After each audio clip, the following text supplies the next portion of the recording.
Hey everyone, I'm Austin, one of the players from Roll for Effort, as you've probably seen if you are a subscriber.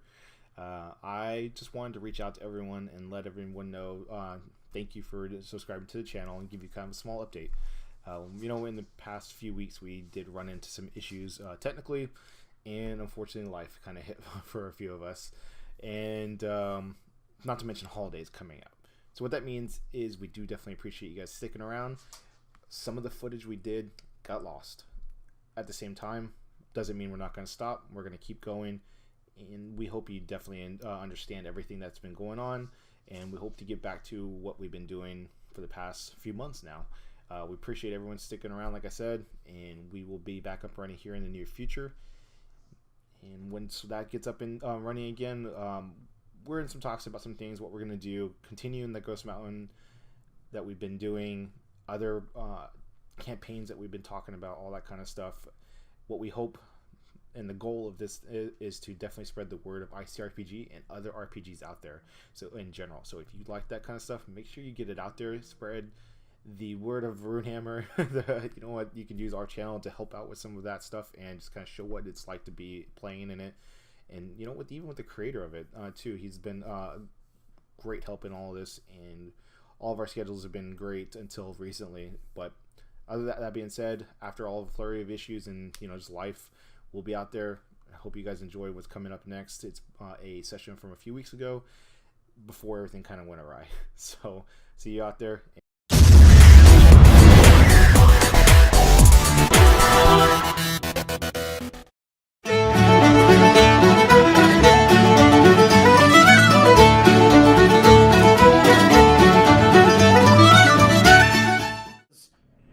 This is Bad Ape right here. This is the nuance that makes war interesting. It's what we've been through and what we're looking forward to. And honestly, it's fascinating and elusive even to someone in my situation. I'm supposedly have access to all this stuff, right? It's not real. So everyone out there who is talking shit about all their cool D&D groups, I hope that everything you're saying is real, but I actually think the more common reality is that people rise and fall in who they have available to them. Yep. And that's true of me too, man. A year ago, I had everybody banging down my door, coming over, playing and everything. And I've been in a bit of a solitary state. And now we brought this game together. And my boys right here. And then also we shifted from one-shots over into a campaign. And now we get to tonight, which is where we have context, we have nuance. We have someone who missed a night, who was there for the miss. Oh my gosh. We have layers upon layers. And so as a DM, as a dungeon master, TM, this is the fertile ground right now. So I have a group that I did not artificially power up, a group that I did not artificially bond together.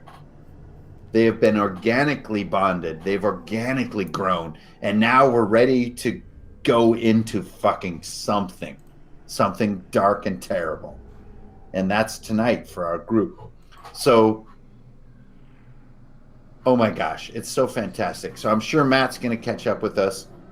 Austin and Jason and Alex, you guys so far have been awesome. The way that you have not only just played through the shit, because that's quite boring, but also expanded and changed it week by week. Last session, Austin was not unconscious. He was busy, but Dallas was unconscious. So as a recap, can I do a recap, guys? Sure. Yeah. Yes. Is it too soon? Okay. No. It's good. In the beginning of the campaign, you were simple stagecoach workers. You guys had run this stagecoach route for months, but then one time, suddenly one of the routes is blocked. You came to Hangman's Crossroads, and Infernals were there, holding innocents hostage. You guys are faced with this dilemma. You faced it. You went through it. And Dallas actually showed some interesting karmic behavior. kind of a sexy behavior, kind of dirty and weird. But despite all of it, you guys proved that you are not just mercs. You're not just work for hires, and you helped the innocents. They made their way down to Deadrock. Remember this? And poor Scrap got knocked down. Basically, all of you got knocked down. A lot of you wound up skeletons on a travois, dragged all the way up the mountain to Buckskin. And Link, who is the boss who hired you guys to this job, was coincidentally the only one who didn't fall in that battle. Wound up sort of getting in bed with the bad guys a little bit to get up to Buckskin. You guys got up there, found ghostly forces to be assaulting this small mountain town. And through the series of travails and crazy action-packed scenes, you drove them out. But then also there was something deeper to resolve, which is that you had dead men in your company. And on Ghost Mountain, dead men don't die. They just linger, they just rot, and they keep talking and moving. But through the courage and the friendship that you guys share, you went out, you explored, you found deeper truths that you still don't understand, and finally sort of triumphed over some of these hexing forces that are keeping the dead from dying, brought Dallas back, brought Jeb back. But as they came back, and this is the beautiful duality of our campaign so far, I think Cord, Alex's character, actually went from being perfectly clean to sort of descending in a way. I think Jeb's character, even though he was brought back, he's descended in a way. I think that Link, even though he received that deputy's badge, he's starting to wonder, how do you guys actually decide who you kill and who you don't? And what does it mean for the mountain? What does it mean for these times? Now, a few souls were won in the measure. You remember that first night? The first time that Link ever played with the devil, he bet all 3 souls in one hand and won. Walked away, and those 3 souls are now in Elysium somewhere.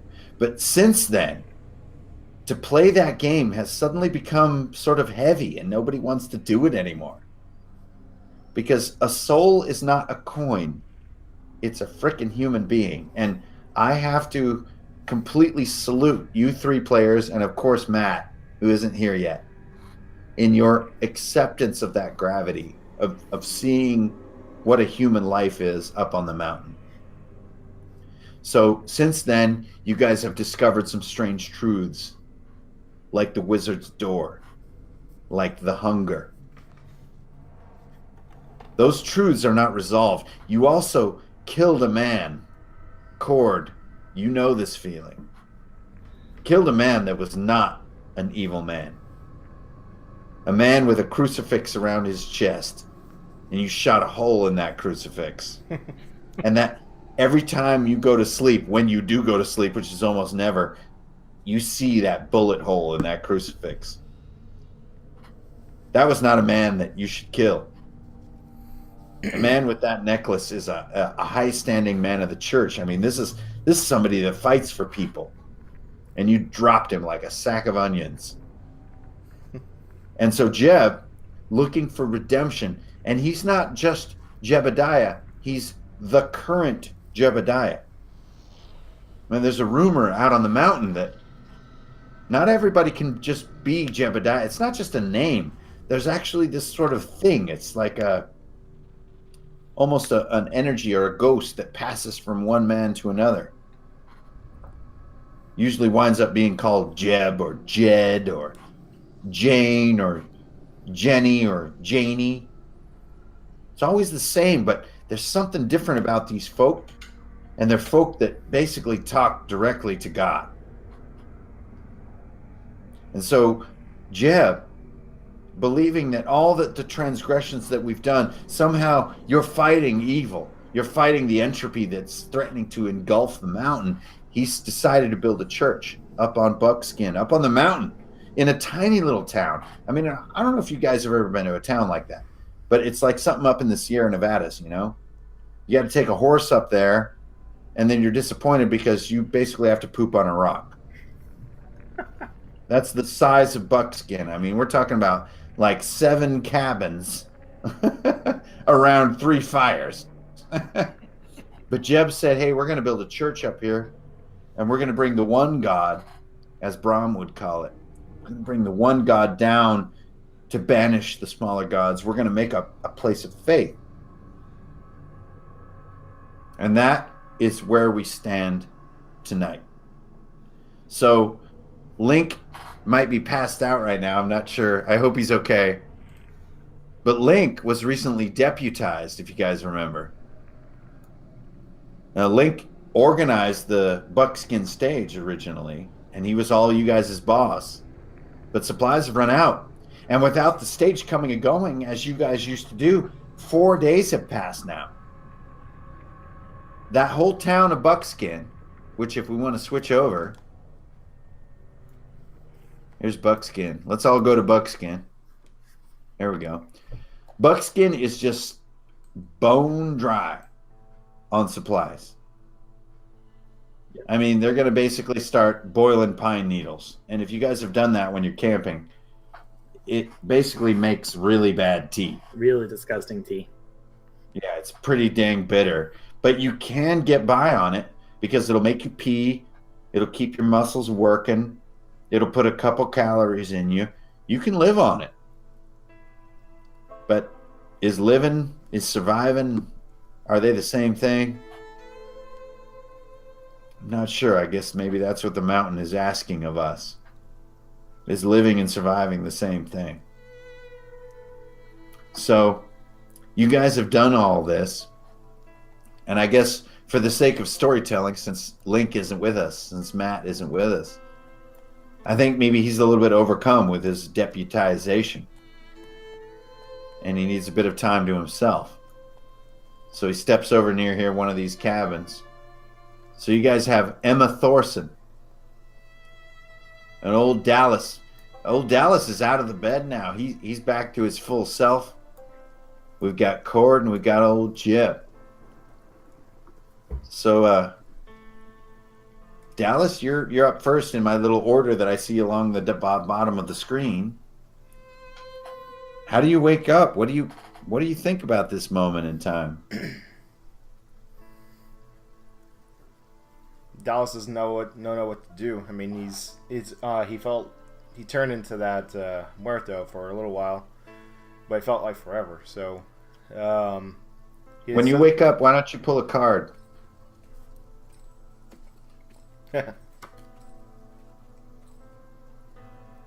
Two of spades. Yep. So the lowest of the machines. Yep. So you pull a 2 of spades and you're like, I couldn't get anywhere with that goddamn draw. Yeah. And it kind of maybe breaks your confidence a little bit. What do you feel? How does it? What's around you? What do you think? Well, I mean, he's looking around definitely, and he doesn't know what to think. Obviously, he kind of knows he hit the bottom of the barrel, but he does look up and kind of see Emma standing there still, and so as you sit up, because you're healthy now, right? Right. So we're gonna put you at full health. Okay. So you sit up thanks to the work of your friends, but you're not quite sure of that yet because they're outside talking. And you sit up and you're like, God damn, I think I have a crotch again. It's not just a pelvis down there. And you look over and she's got a mug of beer. She hands you that mug of beer. She doesn't say a damn word, and she's beautiful. She's like Salma Hayek beautiful in that morning light as you wake up. he just kind of looks at her. He doesn't say thank you, but I think he feels like he has that look in his eyes that she can kind of tell, and he just kind of nods at her, and he just says, "It's good to be back." Awesome. There we go. Okay, Jeb. Okay. You see, you're right here, right? So you see inside the cabin, Emma's long black hair, and she's sort of half Indian. She's got a buckskin outfit. She's handing this big mug of beer to Dallas as he's sitting up. And he's just too tough to say anything to her and starts drinking this nice big mug of beer. What will you do with this moment? I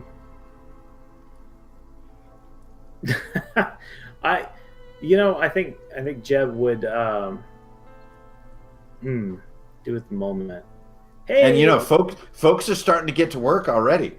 They're starting to saw planks, and it's right over here. They're starting to build the church. Hey, Matt, what's up, man? The major thing on Jeb's mind is he wanted to make sure that because we got that potion, holy water.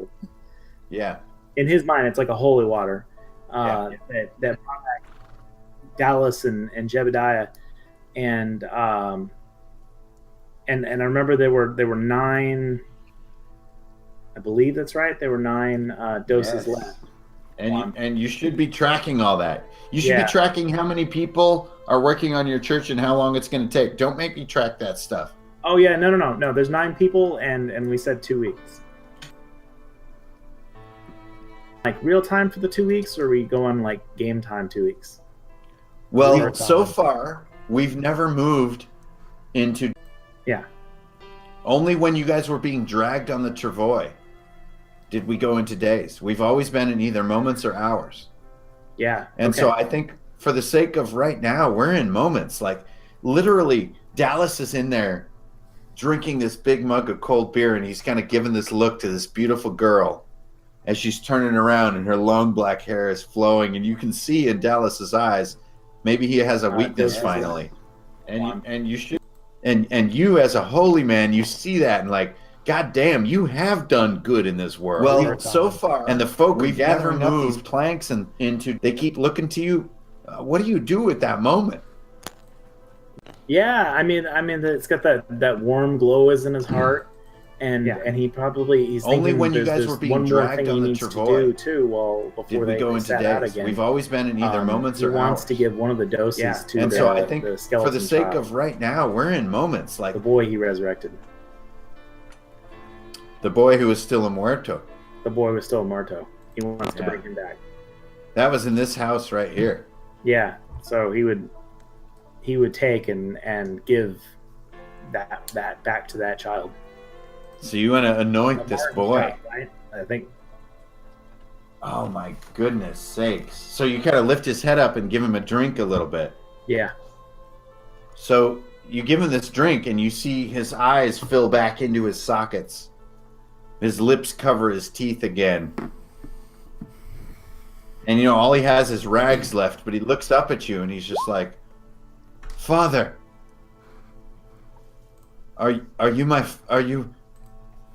what happened? Who am I? Am I dead? No, son. Sorry, I'm getting choked up. So Jeb, he'd be choked up and say, "No, son." But our Father is looking out for us. You give him like a hug, try to like comfort him. Awesome. So he stands up and he sees. I don't think that we've had even time yet. He sees his mom and his dad next to him, and he looks at both of their bodies laying there in the cabin. Remember, Dyer dropped them. You guys only just. I thought they were buried outside of town. Yeah, they carried them away to bury them. Okay, so everybody's buried right out here. Right, because it was like, do I go and I bless their burial? Thank God. Oh. So he looks inside that, and he actually sees their bodies in his mind, in his dream, in his memory, and shakes his head. I mean, the kid's 9 years old, and then realizes they're not there, and he just walks by himself. It's like Pale Rider, if you guys remember that last scene. He just walks up this little road right here by himself. A kid. He goes up to the graveyard and the wind kicks up a little bit. He stands there and stares at the piles of dirt with 2 crossed sticks. And Jeb, take a +1 to any stat you choose. Because as you feel that, you feel him walk up there, you realize that you freed a soul. That's 1 less coin in the game. And you're stronger for it. And I would recommend something like Con. I mean, you're thicker now. That kid, he owes you. He's not old enough to say it. And as you come back out of that cabin and you see him walk up that road, can you imagine that nice scene? You know, he's back down between the buildings and the scrub and goes up to those 2 shallow graves, and he's just standing there, and that wind blows across you. And man, as a holy man, it doesn't get any better than that, or any worse. Right. So Cord, The cycle. the cycle, the experience of being you gets pretty heavy. But Cord, you're a practical man. It's a far different matter. You see Dallas, he looks good to go. He looks safe. He's up and at 'em. How do you feel right now? What's next for this group? So, I imagine that Cord was over here leaning against this building the whole time, and he's feeding rounds. Oh, like hat down and kind of leaning with one leg across the other. Oh yeah. Yep. And he's feeding rounds into the chamber tube of his carbine. And one every 5 minutes. And as Jeb walks out, he engages him and says, "You know, Jeb, here's the thing. I think doing good things is good and all, but the reality is, you need rough men who stand ready in the night to maybe do violence upon those who might do violence upon good folk. And you know, I came up here to take care of Dallas, and God knows he needs a lot of looking after. But this is bigger now, and I mean to help these people here. And if that means I have to give myself over to the darkness to do it, well, that's what I'm willing to do. But I've got a bad feeling about the way things are going to go today. And I need your word, Jeb. I need your word that if something happens to me, I need you to look out after Dallas in my absence." And with that, Cord kind of cocks the lever of that rifle, and he just strolls off down the road, ready to go. So Cord, when you go up to that little spot there, you know that spot, don't you? You didn't move there for no reason. These are where the wagon tracks lead off east. Yes.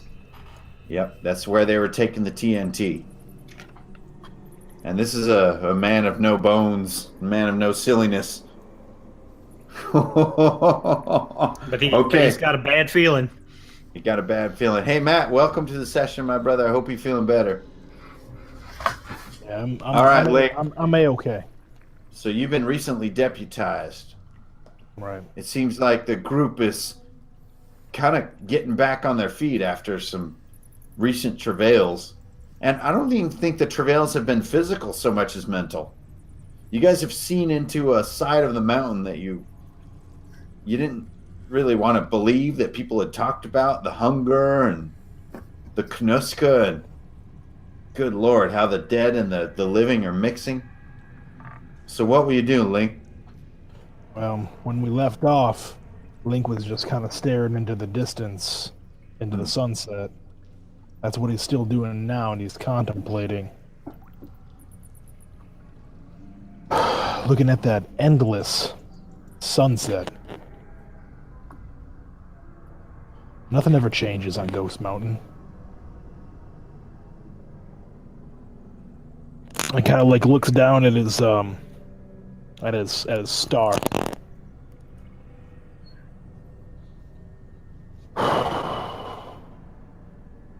Time to make a change, and he's just he walks up to gonna walk up to Cord. Hey, Cord. Yep.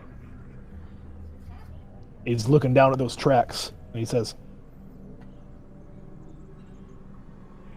"Time to finally take a stand and make a change here. We saved these people, and that's all well and good, but you know as well as I do, unless we take the fight to them, they're gonna keep coming back."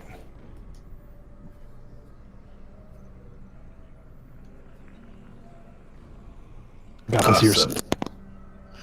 here, star. So a tumbleweed rolls by when Link just doesn't know what to say,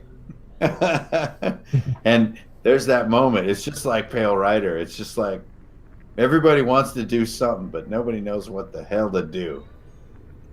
But it looks like Cord's he's like Hound Dog, you know. Once he's got a track, he starts walking like 3 feet at a time every few minutes. So it's like, you know? And then he looks back. He doesn't say anything. He's just like,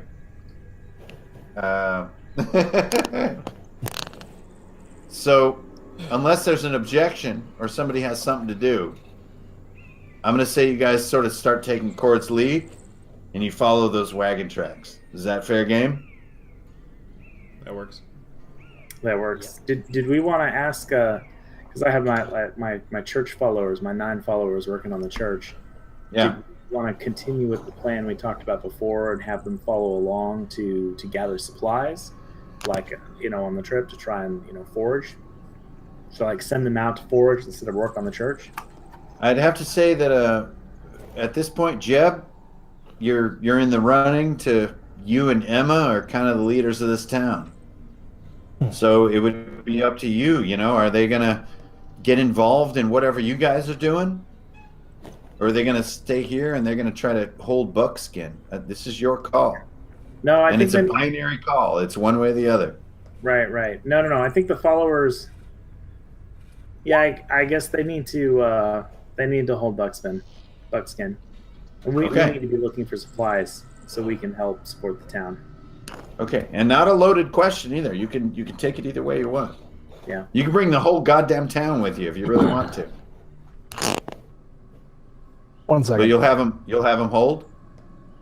Yeah, no, I'm gonna have them hold. Okay. So Emma takes that word from you. She gives you a kiss on the cheek as you go. But as she kisses Jeb on the cheek, she looks right at Dallas. His face turns like red. Bright red. Like bright red. I feel like Dallas just kind of gives kind of a. That's all right. And Dallas, now that you're back at 100%, you have this keen eye again. That gambler's eye. You see little details. You realize all she kissed was beard. That's why Never even reached the cheek. He kind of walks up to Jeb. He's like, "Don't you get all flustered up there, sir, man." There you go. So Cord starts making his way down these tracks, and you guys find your way across a whole day of walking. And then sort of a dim, boring night. And you guys are used to night on Ghost Mountain. It's not really quite night.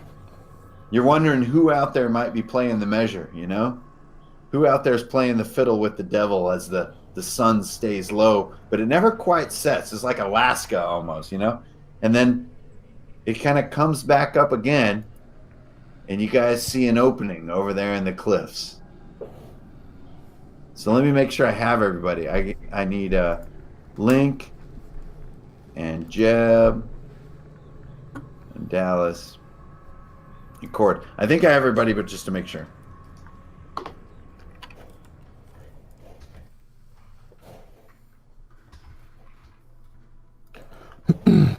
You guys see just a tiny little space there? Let me zoom out. Yeah, I just see a tiny. Tiny little space. Can everybody move their pieces and stuff? Oh, I can't see my dude. Yeah, I can't I see think mine Dallas either. is right over in the corner. There you are. Hey, there Nope, we there are. we go. There. Everybody visible? Yeah. Everyone's visible. Yes, sir. Okay.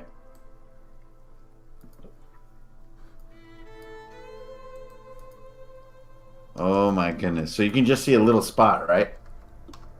Yeah. Yes. So you guys come, there's a little pinch in the bushes. And then right betwixt that and a couple of big boulders, there's this opening.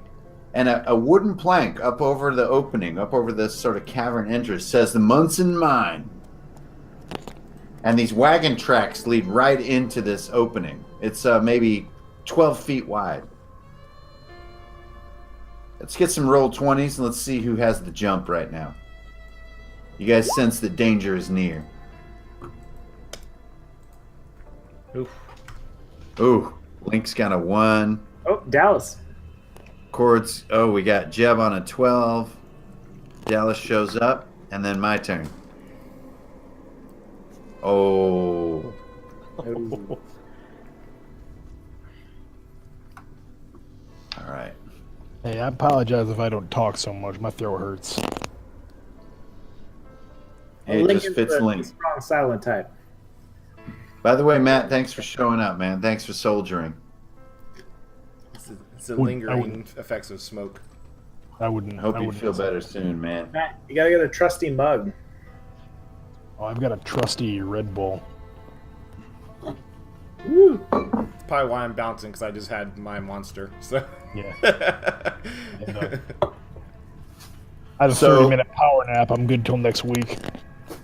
Since I won that, you guys look inside this. You remember in Lord of the Rings when they look in the opening of the under the mountain? Oh yeah, You guys that's get that feel? Yeah. That's what I thought only of.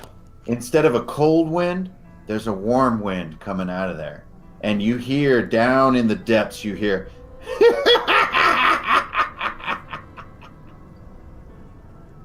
and Link, you're up.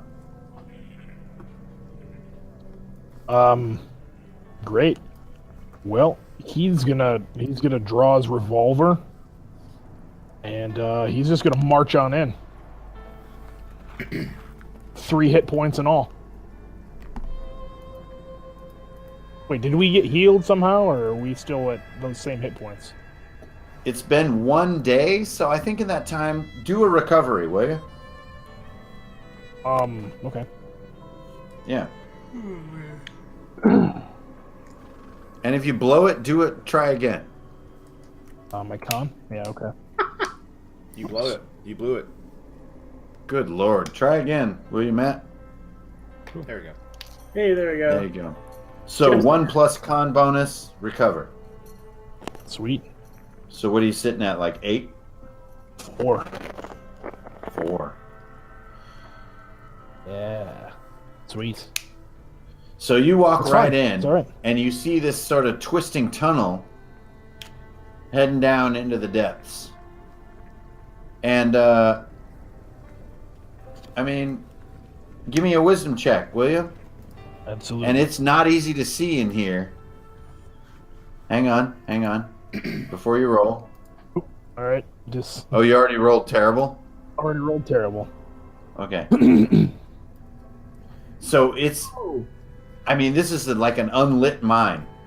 Okay. There's no lanterns. There's no nothing. It's a hole. It's like where Rambo hid from fucking Troutman.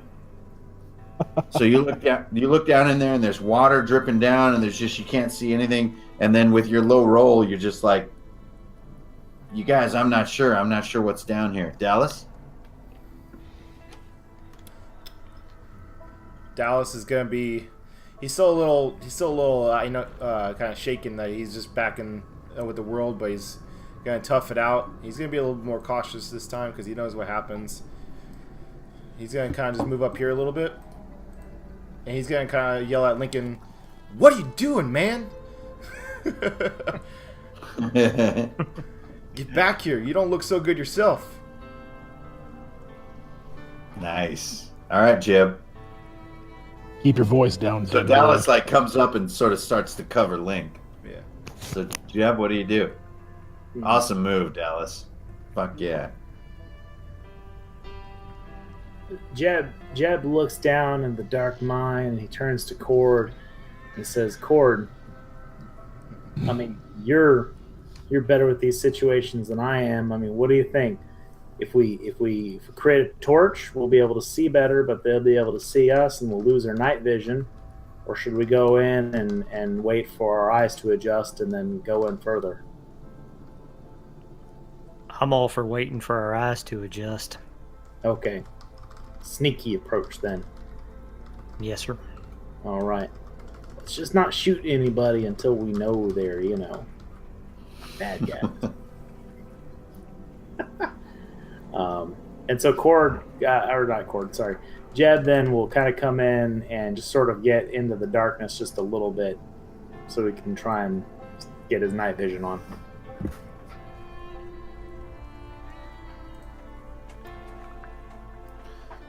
Oh, okay. So you move up next to Link there. Yeah.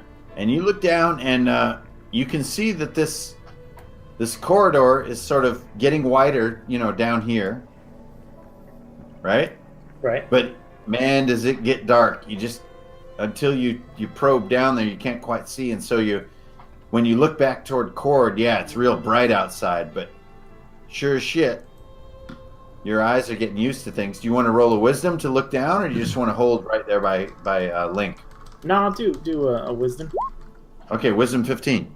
Nah. Oh. Dark. It's just too dang dark. Yep. I mean, it's just you look down there and like right here is about the end of where you can see. Okay, Cord. So, Cord's going to kind of walk this far, and he's just going to kind of crouch down, and he's kind of has his rifle over his knees, and he's kind of feeling the tracks with his fingers, feeling the moistness and the dampness of the earth, and trying to let his eyes adjust. And let's see if he can see further ahead. There you go. Nope. It's just too dang dark. Too dark. So basically, almost all you guys are looking down in here, just like looking at pitch black, and you're just not sure what the hell's ahead. And for me, up out of the shadows comes this big shape. And this guy's big. He's like 6'8". He comes walking up out of the darkness. And he looks just beaten, just worn out. He's got two big rocks in his hands. He drops them right here. He looks at you guys. Doesn't say a damn word. And you notice he's one of these folk you've been hearing about. Trog folk. Live out, on the edge of civilization, like they're still sort of cave people and stuff. Like, this guy's big. Kind of Andre the Giant, I guess, would be the closest, but with no hair whatsoever. He drops these two big rocks, and he just kind of lets out a breath, and he walks back down, disappears into the darkness again. And you hear some sort of rummaging around going down in the darkness. And Link, your turn again. Whew. That guy was huge. He's going to look over at Cord and say, I don't know how many bullets it's going to take, but I know how many I'm going to use.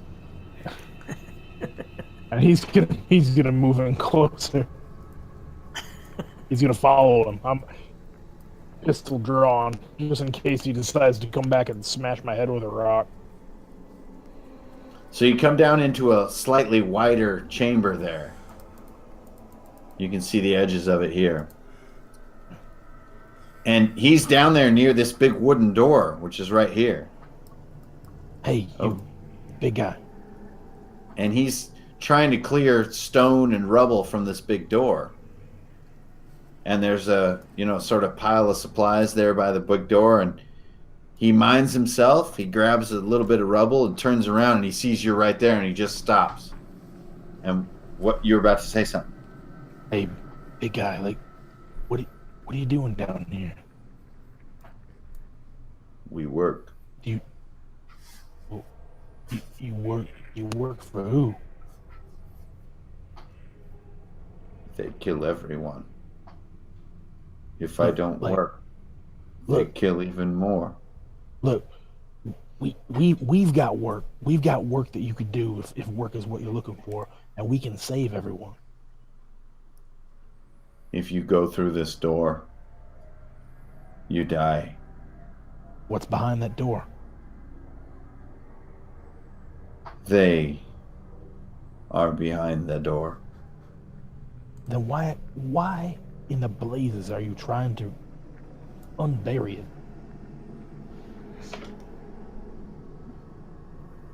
He wants us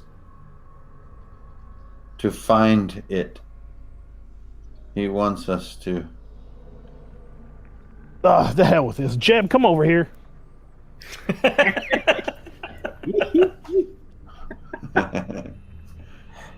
Dallas, you see Link basically freezing his tracks at that moment.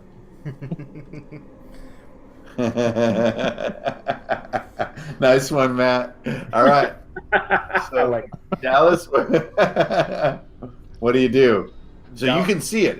Everything that's illuminated, you guys have explored. So it's like you see Link talking to this sort of huge guy, and they reach this moment of conversation. So what do you do? Dallas is kind of look at Jeb, and he's gonna be like, "Hold on there, fella. Let me just see if I can talk to him too." And he's gonna kind of walk up here and kind of try to look at Lincoln, just like steady your hand, sir. He doesn't look like he's much of a threat, and we don't want more threats than we can handle. Oh yeah, nobody looks like a threat until they're smashing your head with a big fucking rock. Well, and Link hadn't pulled his gun yet. Yeah, No. I know, but he knows that look in Lincoln's eye that he's ready to pull at any moment. So So you come up and sort of put a hand on his shoulder, so to speak. and just kind of try to calm Link's nerves a bit. And he wants to talk to him, and he's just like, and he wants to know. I mean, you know, what I'm trying to figure out what to say here.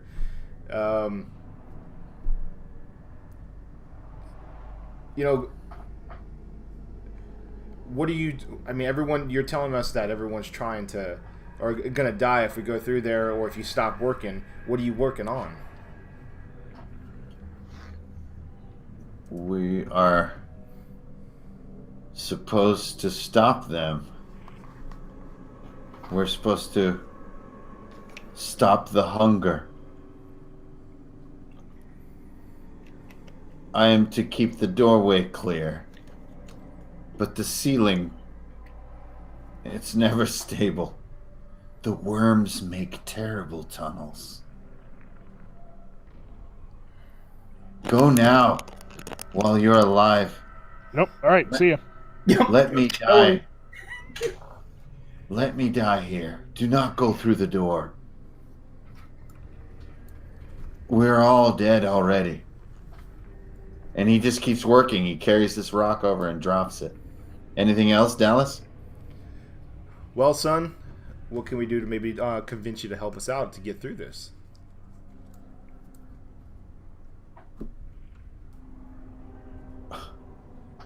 Can you protect the entire town of Dead Rock? All of my family and all that they love and all we've ever been? Can you tell me that town will not sink and be crushed by the worm? Can you promise me the protection that I am not strong enough to give? I can't give out empty promises there, man. But that doesn't mean, well, we haven't been able to stop people like these before, these kind of monsters before. The only stopping is death. Walk through the door and crush us all. It'll be mercy for me. But I can't do it to myself. I lack the courage. All right, Jeb. This conversation is unfolding. yeah. You hear it echoing down this cave, and like Dallas is engaged in a heavy convo with this guy, like not even playing around. You've never heard Dallas even talk like this. What will you do? Well, Jeb hears Dallas talking and feels a little pride. Some little goods coming out of the world. He's been born again. Yeah, he has. Literally. I don't know about that, guys. He might. I don't know. I feel like I got some other things I have to take care of too. So Jeb walks down the into the dark to kind of join the conversation. Jeb's primary concern is trying to clarify your town. Are there bad men there that are also causing problems, or is it the worm underneath that you're worried about? You ask so many questions. Have you seen the hunger? Yes, I have. All of Dead Rock stands above that mouth. And if I don't do as I'm bidden, that mouth will open. I can't look into that mouth again. I have to clear the boulders from this doorway. And he starts walking back to pick up more rocks. Yeah. Guys, we face the hunger in that wizard, and maybe we should go to Dead Rock. I have this this rune symbol that locked the hunger in place at the wizard's door. Maybe we could save the town. Oh yeah, I forgot you had that. Prevent it from being swallowed. So he hears you say that, and he's like, "You know of the seraph, the glyph, the angel's circle." God, I pull out the I thought it was. I've got and show I it to didn't him. think it was real. And he sees it. He's like, "If you would give me this, I could protect Dead Rock. But this place is evil, and until it's cleansed, it will not end." And you see him start to straighten up for the first time. He drops his big rock. He's asking for it and moving toward the exit. Okay. What will you do? I definitely want to give it to him, but I want to see if there's a way for me to copy it so I still have, or would I remember it at this point? Make an int roll. Okay. Yes. Beat No that pressure. 15, sucker. I'm sorry to go all DM on you. No, it's good. What'd you get? Oh, 7. So actually, yeah, you're pretty sure you remembered it.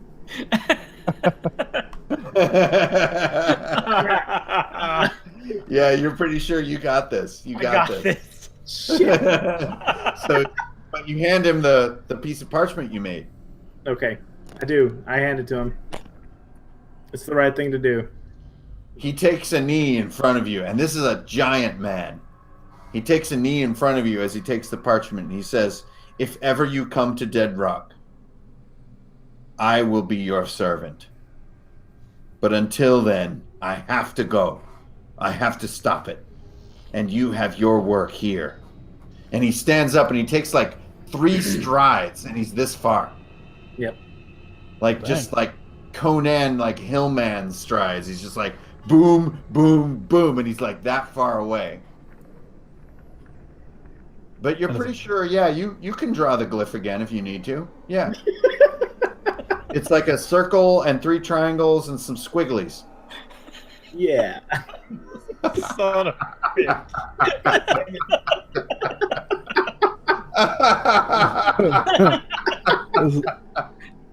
If This is it going to had been become an above Evil 10, Dead type situation. if it had been above 10, I think I would be a little more gentle. Oh no, it's okay. But it was a 3, Yeah. mod 7. So yeah, actually, you're pretty confident you remember exactly what it looks like. Oh yeah. We're good guys. I got this. All right, Cord. So you overhear the whole conversation, and he exits the tunnel, and he's looking all optimistic. And for the first time, there's color in this guy's face. He runs right past you. Well, not runs, but just his strides are so long. There he goes. What will you do at this moment? And you guys still have this big wooden door here, right here in the tunnel. Yep. Cord's going to stride on up and kind of throw his hands on his hips, kind of exasperatedly, and be like, well, you at least could have gotten him to take those supplies to Buckskin for us before you handed him your little piece of paper. Oh, crap. Or at least had him stack them outside. That would have been a help. And he just kind of keeps on walking towards the door. Okay, so you see, you know how mines have that big, 45-degree angle timber brace, right? Yes, So you yes. have this big timber brace right here, but they've also put in an iron banded door that is stuck inside this big timber base, and then just to the right of it, you can see this little pile of chests and toolboxes and stuff. So I'd say that's your banana. If you want to double up on your banana, you could get up there. Yep, that's what he's going to do. Yeah, so you get right up, and these boxes are kind of rotted out and been here a while. Looks like they've been working on this place a while. If you want to kick one open, you can roll a D100. Okay. Where's my... Oh, down here. 12. Oh, that's going to be food. Yeah, That's okay. That's good. Magic Oh, no, sandwich? it's not. No, it's not. So actually, you kick this thing open, and it looks like they've got some military supplies in here. And there's this chainmail vest that's actually a little bit shinier. You've heard about chainmail, right, from back in medieval times. But this is made out of something real light and real shiny. Mithril. And this is a mithril vest. Yes. This is subtract 2 from all damage you take. Nice. So anytime you take any form of damage, you subtract 2. Man, that's a nice item. That is Sweet. nice item. So you pull it up and you're just like, what the fuck? So they were getting ready to equip soldiers, basically, with these crates. There you go. Yeah. Thanks, Dallas. No problem. Yep. So Cord's just going to kind of hold it out and be like, come and put this on, Dallas. You might need this. Oh, nice. With that, I have to take a brief bio. We're at like 7 o'clock. I'll be back in 2 shakes, okay? All right. Cool. Me too. Oh, that's a kingly vest you got there, Dallas. Well, Probably worth all a buckskin. yeah, I'll say something. I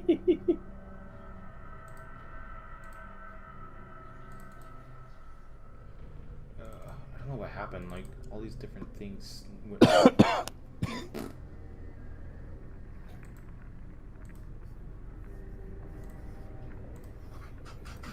not on for 1 week, and all my recording shit gets fucked up. It's okay. We're having fun. Oh, I'm not worried about it. I'm having fun. Just because I complain doesn't mean I'm worried about it. There we go.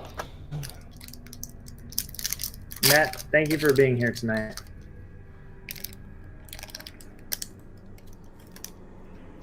No problem. You're the embodiment of Lincoln tonight. Yes. You got stamina, sir. You got stamina. I salute you.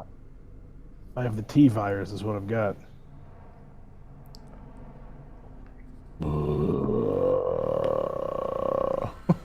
I actually want to grab a drink. 1 sec.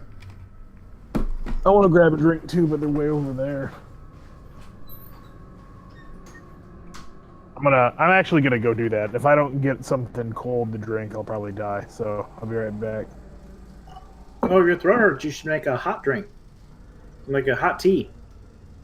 You drink a hot tea. No. All right, fine. I'll tell you about it later.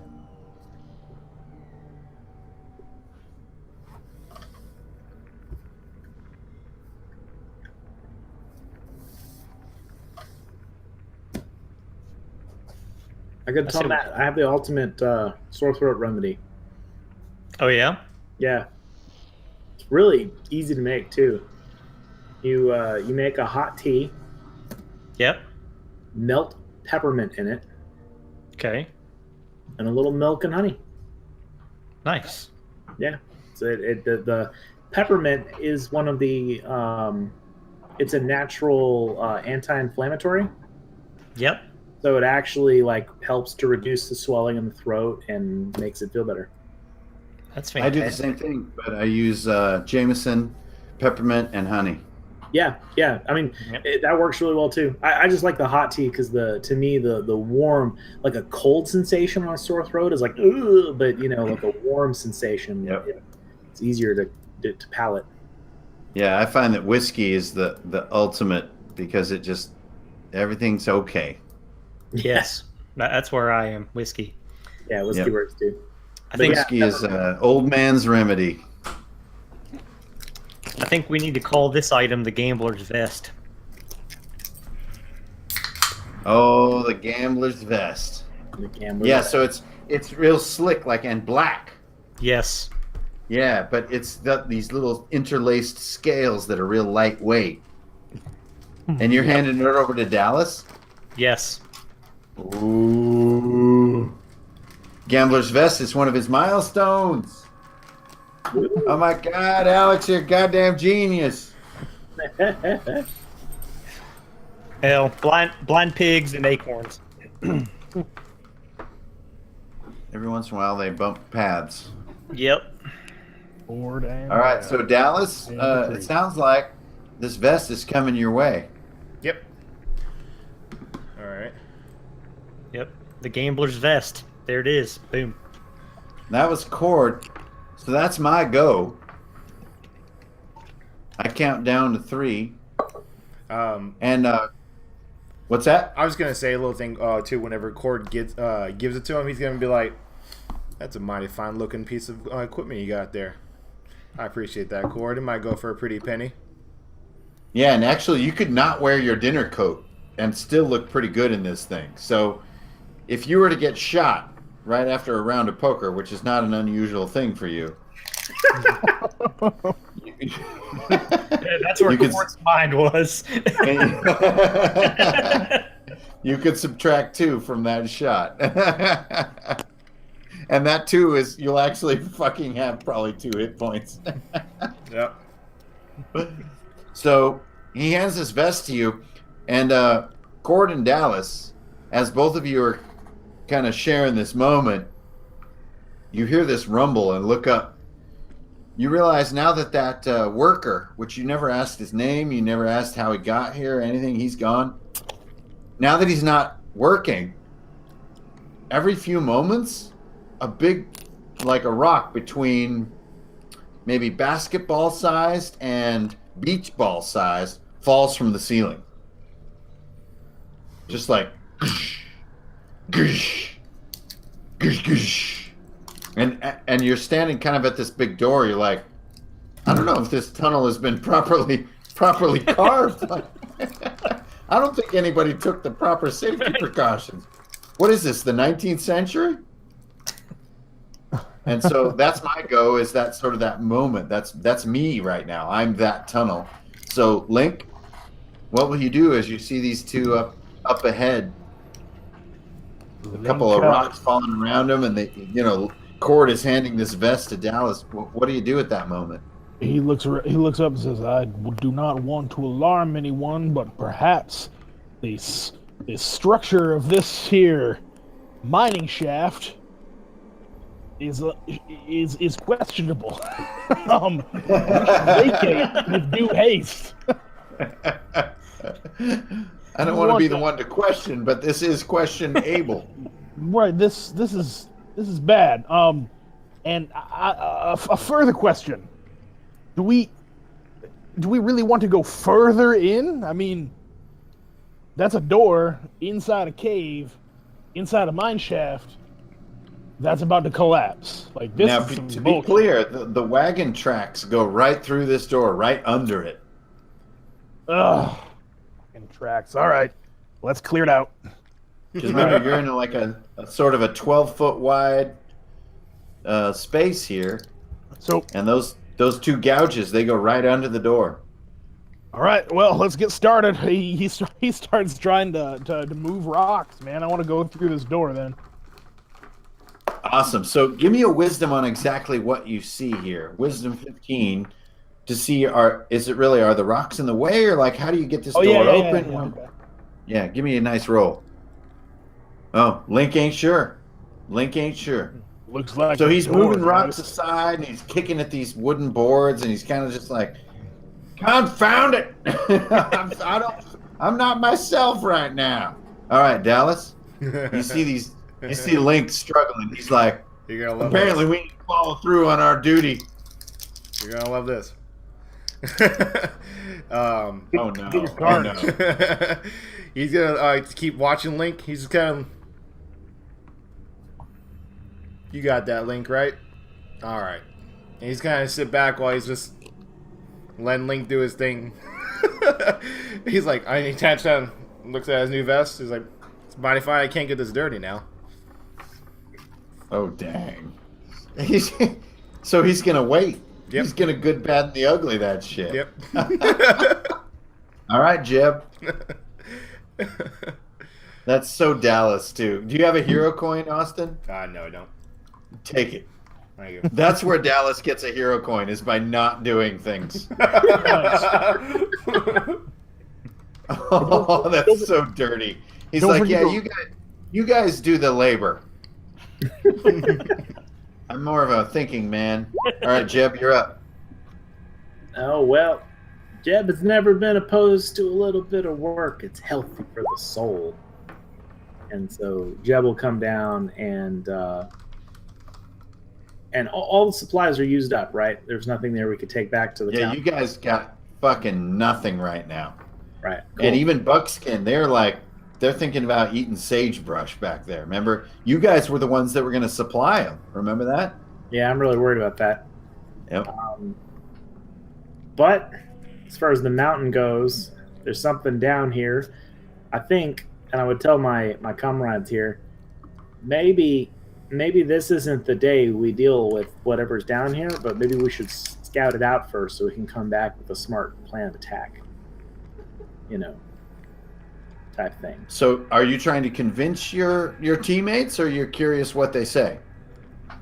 I mean, I'm not. Yeah, I'm just kind of offering it up to the group. Like I sort of say, maybe we should look at this as a scouting mission. Well, if you're just curious, then everybody can speak up as they choose. Jeb's not making a roll or anything.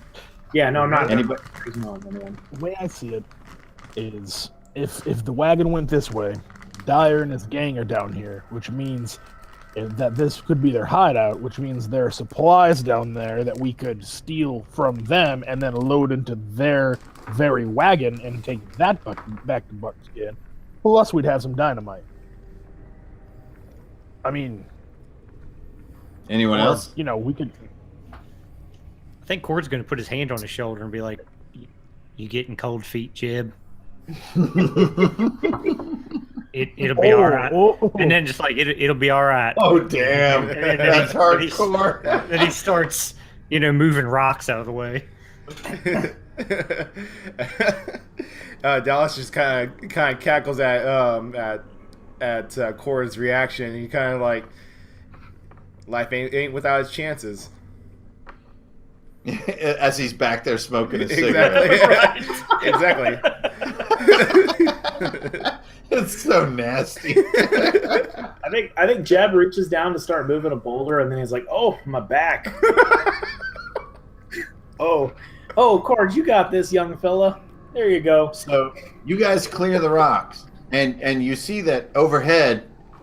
Boy, are they getting close! It doesn't feel stable, and thanks to basically Cord's work, clears it up, and you see this wooden door now. Wagon tracks go right underneath, and if you guys look closely at the map, you can see the two little wagon tracks. You see that? It's so good. It's so good. So they've squeezed like the a- wagon down through this tunnel, and Cord clears the way, but there's still that door just sitting there, and the latch is right there. But we come back to Link's turn, and I'm just counting down. So, being the character who's the tunnel, a couple more pebbles fall from above, a couple rocks about the size of a baseball fall from above, and we come back to Link's turn. So now the doorway is cleared, and Link, you kind of faced with this clear door. It's got a big latch on it, like if you've ever been to a ranch down in the Southwest, they have these big latches that you turn and then lift, and it pulls a big iron bar and you move through, and it's a similar type.